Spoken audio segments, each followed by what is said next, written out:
భారత చైతన్య యువజన పార్టీ అధినేత బోడే రామచంద్ర యాదవ్ బుధవారం విశాఖ శ్రీ శారదా పీఠాన్ని సందర్శించారు. రాజశ్యామల అమ్మవారి ఆలయంలో పూజలు నిర్వహించి పీఠాధిపతులు స్వరూపానందేంద్ర, స్వాత్మానందేంద్ర ఆశీస్సులు అందుకున్నారు. రాష్ట్ర ప్రజల సంక్షేమాన్ని కాంక్షిస్తూ రామచంద్ర యాదవ్ ఇటీవల రాజశ్యామల యాగం నిర్వహించారు. పిఠాపురంలో శ్రీరుద్ర సహస్ర చండీ సహిత రాజశ్యామల యాగం పేరుతో 3 రోజుల పాటు యాగం సాగింది.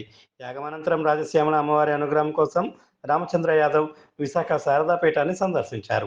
అమ్మవారికి ప్రత్యేక పూజలు నిర్వహించి స్వరూపానందేంద్ర ఆశీస్సులు తీసుకున్నారు.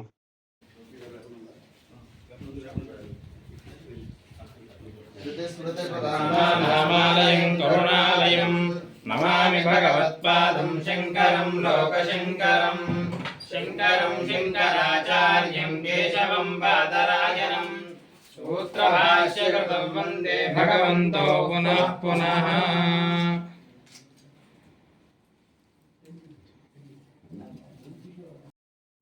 ఇంకా వ్యవహారపరంగా రాష్ట్రం ఉంటుంది, బిజినెస్ అంతా కూడా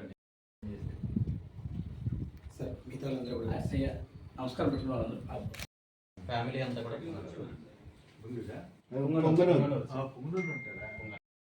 హైదరాబాద్ వయా హైదరాబాద్ బెంగళూరు.